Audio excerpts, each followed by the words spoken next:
இப்போ நான் என்ன பத்தி சொல்ல வரேன். அப்போதான் என்னுடைய கெரியர் ஸ்டார்ட் ஆகுது. ஏன்னா குழந்தைங்கள் இருந்தாங்க, அவங்கள படிக்க வச்சேன். எல்லாம் முடிஞ்சது. ஓரளவுக்கு அவங்க எல்லாம் வளர்ந்ததுக்கு அப்புறம் தான் நானும் வந்துட்டு வேலைக்கு வந்தேன். என்னால்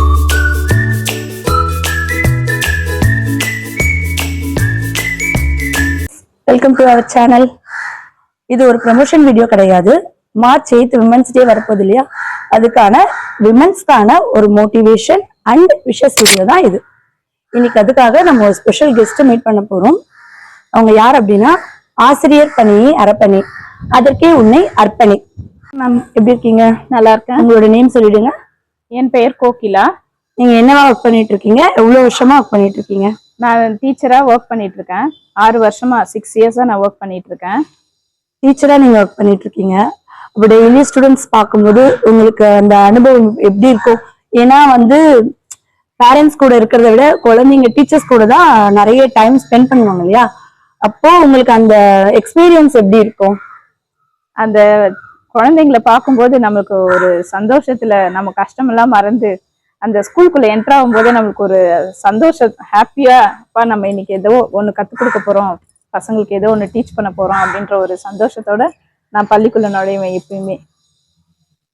ஓகே, இப்போ விமன்ஸ் டே வரப்போகுது இல்லையா, அதுக்காக நம்ம பெண்களுக்கு நீங்க என்ன சொல்ல விரும்புறீங்க?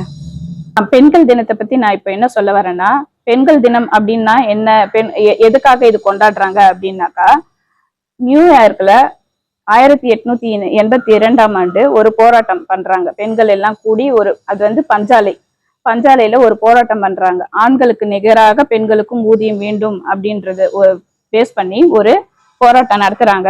அந்த போராட்டம் நடந்து 1910ஆம் ஆண்டு சக்சஸ் பண்ணி ஆண்களுக்கு நிகராக அவங்க ஊதியமும் வாங்குறாங்க. அதுல என்ன ஒரு கொடுமை நேர்ந்ததுன்னா, அந்த போராட்டம் பண்ணும்போது அந்த பஞ்சாலையில 72 பெண்கள் இறந்துடுறாங்க. இத போற்ற முடியாது. இருந்தாலும் அவங்களுக்கு நம்ம மரியாதை செலுத்தணும் அப்படின்ற வகையில அந்த பெண்கள் தினத்தை அவங்க கொண்டாடுறாங்க.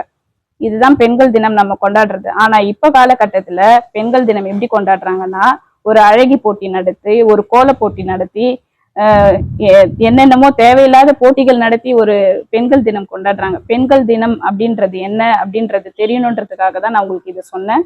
பெண்களுக்குள்ள நிறைய சக்தி இருக்கு, அதை நீங்க வெளிப்படுத்துங்க. அதை விட்டுட்டு இது டான்ஸ் போட்டி, கோல போட்டி, அழகி போட்டி இப்படி நடத்தி பெண்கள் தினத்தை நீங்க செலிப்ரேட் பண்றதை நிறுத்திட்டு நீங்க உங்களுக்குள்ள இருக்க திறமையும் சக்தியும் வெளிக்கொண்டு வாங்க. இப்போ நான் என்ன பத்தி சொல்ல வரேன். நான் மற்றவங்களை சொல்றதுக்கு முன்னாடி நான் என்ன பத்தி சொல்லிக்கிறேன். நான் ரொம்ப வருஷமா இல்லத்தரசியா தான் இருந்தேன். 36 வயசுல தான் நான் வேலைக்கு போக ஆரம்பிச்சேன். அப்போதான் என்னுடைய கெரியர் ஸ்டார்ட் ஆகுது. ஏன்னா நமக்குன்னு ஒரு இது இருக்கு, லேடிஸ்க்குன்னு கொஞ்சம் கடமைகள்லாம் இருக்கும் இல்லையா. அந்த மாதிரி குழந்தைங்கள் இருந்தாங்க, அவங்கள படிக்க வச்சேன். எல்லாம் முடிஞ்சது. ஓரளவுக்கு அவங்க எல்லாம் வளர்ந்ததுக்கு அப்புறம் தான் நானும் வேலைக்கு வந்தேன். என்னால முடியாதுன்னு நினைச்சேன் நான் ஃபர்ஸ்ட். ஏன்னா வீட்டுக்குள்ளேயே அத்தனை வருஷம் இருந்துட்டோம், நம்மளால எதுவுமே முடியாது, நம்மளுக்கு எதுவும் தெரியாது அப்படின்னு நினைச்சேன் நான் ஃபர்ஸ்ட். ஆனா நான் வெளியில வந்ததுக்கு அப்புறம் தான் தெரியுது, எனக்குள்ளேயும் இவ்வளவு திறமைகள் இருக்கா, என்னுடைய உழைப்பும் இன்னொருத்தருக்கு உபயோகமா இருக்குதா, யூஸ் பண்ணிக்கிறாங்களா அப்படின்றது எனக்கு வெளியில போனதுக்கு அப்புறம் தான் தெரிஞ்சது. ஓ பரவாயில்லையே, நம்மளால கூட இதெல்லாம் முடியும். ஆக்சுவலா எனக்கு கல்யாணம் ஆகும்போது நான் அந்த அளவுக்கு எஜுகேட்டட் கிடையாது. நான் ஆஃப்டர் த மேரேஜ் தான் நான் படிக்க ஆரம்பிச்சேன். என்னோட ஹஸ்பண்ட் தான் என்னை படிக்க வச்சாரு. அவர் படிக்க வச்சு நான் வேலைக்கு போகணும்னு நான் நினைக்கல. ஆனா நான் வேலைக்கும் போனேன். அது என்னுடைய தன்னம்பிக்கை. எனக்கு எப்படியாவது ஏதாவது ஒண்ணு பண்ணணும், பெண்களால முடியும் அப்படின்ற ஒரு தன்னம்பிக்கை மட்டும் எனக்கு இருந்தது. அந்த தன்னம்பிக்கை தான் இன்னைக்கு நான் ஒரு ஸ்கூல்ல டீச்சரா ஒர்க் பண்றேன். இது எனக்கு சொல்றதுக்கு ரொம்ப பெருமையாவும் இருக்குது. ஆனா ரொம்ப லேட்டா, எல்லாமே ரொம்ப லேட்டா நடந்தது. ஆனா சக்சஸ்ஃபுல்லா முடிச்சிட்டேன்னு சொல்ல முடியாது. இன்னும் இருக்கு, எனக்கு கோல் இருக்கு. அதை நோக்கி நான் இன்னும் பயணம் பண்ணுவேன். இது இல்லாம உங்களுக்கு வேற என்னெல்லாம் ஆக்டிவிட்டிஸ்? ஆக்சுவலா நான் 6 இயர்ஸா ஒர்க் பண்ணிட்டு இருக்கேன். ஆனா அதுக்கு முன்னாடி குழந்தைங்க எல்லாம் சின்ன சின்னதா இருக்கும்போது அவங்களையும் பார்க்கணும் இல்லையா. அதனால என்ன பண்ணுவேன், ஒரு 2-3 ஸ்கூலுக்கு ஆக்டிவிட்டி டீச்சரா தான் போயிட்டு இருந்தேன். Hindi teacher, abacus teacher, multi talented person தான். என்ன நானே பெருமையா சொல்லிக்க கூடாது, இல்ல சொல்லலாம். இது ஒரு விமன்ஸ் டேக்கான ஒரு மோட்டிவேஷன் தானே. ஆமா, மல்டி டேலண்டட் பர்சன் தான். எனக்கு என்னை பத்தி சொல்லணும்னா எனக்கு ஃபேஷன் டிசைனிங் தெரியும். அப்புறம் இந்த மாதிரி ஆக்டிவிட்டிஸ் பேஸ்டா எனக்கு தெரியும். ஆக்டிவிட்டி டீச்சரா இருந்திருக்கேன். இது பத்தல அப்படின்றதுனால தான் நான் ஒரு ஸ்கூலுக்குள்ள டீச்சரா என்னால ப்ரூவ் பண்ண முடியுமா அப்படின்னு நினைச்சேன். அதை நான் ப்ரூவ் பண்ணிட்டேன்னு நினைக்கிறேன். இன்னும் எனக்கு கனவுகள் இருக்கு, அதை நோக்கி நான் பயணம் பண்ணுவேன் கண்டிப்பா. ஓகே மிஸ், இப்ப நீங்க பெண்களுக்காக ஏதாவது சொல்லணும்னா என்ன சொல்வீங்க? பெண்களுக்காக நான் என்ன சொல்ல வரேன்னா, என்ன மாதிரி என்னால முடியுமா அப்படின்னு நான் என்னுடைய நாட்களை வீணாக்கின மாதிரி நீங்களும் உங்களுடைய நாட்களை வீணாக்காம உங்களுக்குள்ள இருக்க திறமைய கண்டிப்பா வெளியே கொண்டு வாங்க. அது உங்களால முடியும். உங்களால முடியாதது எதுவுமே கிடையாது. பெண்களால எல்லாமே கண்டிப்பா முடியும் அப்படின்னு நானும் நம்புறேன், நீங்களும் நம்புங்க. எப்பவுமே எல்லாத்தையும் சக்சஸ்ஃபுல்லா முடிக்க முடியும் அப்படின்ற தன்னம்பிக்கையோட உங்க வாழ்க்கையை நீங்க தொடருங்க. உங்களுக்கு விமன்ஸ் டே விஷயம் சொல்லிடுறீங்களா? அனைவருக்கும் இனிய மகளிர் தின நல்வாழ்த்துக்கள். நன்றி. ரொம்ப தேங்க்ஸ் மிஸ். உங்களுக்கும் இனிய மகளிர் தின நல்வாழ்த்துக்கள். நன்றி. ஸ்கூல்லயே நம்ம இன்டர்வியூ பண்ணிருக்கலாம். இப்ப போர்டு எக்ஸாம் போயிட்டு இருக்கு இல்லையா, அதுக்காக நம்ம ஸ்கூல்ஸ் எல்லாம் கவர்மெண்ட் கிட்ட சரண்டர் பண்ணிருக்காங்க.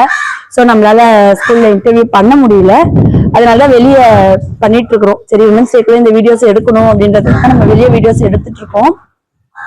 அவங்களோட பிஸி டைம்ல நமக்காக டைம் ஒதுக்கி நம்ம பெண்களுக்காக அவங்க பேசியிருக்காங்க. அதுக்காக அவங்களுக்கு நான் என்னோட தேங்க்ஸ் சொல்லிக்கிறேன். நான் மிஸ்ஸஸ் சுமதி கமலுடைய முதல் வீடியோ எல்லாம் பார்த்தேன், ஃபர்ஸ்ட் வீடியோ எல்லாம் பார்த்தேன். அதுல வந்து லாயருக்கு அவங்க அங்கேயே போய் வீடியோ எடுத்தாங்க, நர்ஸுக்கு அவங்க ஒர்க் பண்ற இடத்துல போய் வீடியோ எடுத்தாங்க. ஆனா எனக்கு நான் ஒர்க் பண்ற இடத்துல இந்த வீடியோ என்னால எடுக்க முடியல. ஏன்னா போர்டு எக்ஸாம்ஸ் எல்லாம் ஸ்டார்ட் ஆயிடுச்சு இல்லையா, அதனால வந்துட்டு உள்ள ஃபோன்ஸு, செல்ஃபோன்ஸு, வீடியோஸு, கேமராஸ்லாம் நாட் அலௌடு, ப்ராஹிபிட்டட் ஏரியா ஆயிடுச்சு. ஸோ அதனால நான் ஸ்கூலுக்கு வெளியிலேருந்து தான் வரேன், வந்து வீடியோ கொடுத்துட்டு இருக்கேன். சுமதி எனக்கு பக்கத்துல அழகா ஃப்ரெஷ்ஷாக மேக்கப்போட உட்காந்துட்டு இருக்காங்க. நான் வந்து ஸ்கூல்லேருந்து அப்படியே வந்து கொடுக்கறதுனால கொஞ்சம் என்னால் மேக்கப்லாம் போடாம, பட் அதை நீங்க கொஞ்சம் அட்ஜஸ்ட் பண்ணிக்கோங்க. மற்றபடி வேற ஒன்றும் கிடையாது. சுமதி கமல் சேனலுக்கு நீங்க சப்ஸ்கிரைப் பண்ணுங்க, பெல் ஐக்கானையும் கிளிக் பண்ணிடுங்க. தேங்க்யூ. இந்த வீடியோஸ் உங்களுக்கு பிடிச்சிருந்தா லைக் பண்ணுங்க, ஷேர் பண்ணுங்க, சப்ஸ்கிரைப் பண்ணுங்க. எல்லா விமன்ஸ்க்கும் ஹாப்பி விமன்ஸ் டே. தேங்க்யூ. கள்ளிமண்ணாக பள்ளியில் சேரும் நம்மை கண்டித்து அரவணைத்து அன்பு காட்டி நல்வழியில் அழைத்துச் செல்பவர்கள் ஆசிரியர்கள். இந்த உலகத்திற்கு நாம் வர காரணம் நம் பெற்றோர்கள். இந்த உலகமே நம் கைக்கு வர காரணம் நம் ஆசிரியர்கள். அனைத்து ஆசிரியர்களுக்கும் மகளிர் தின நல்வாழ்த்துக்கள்.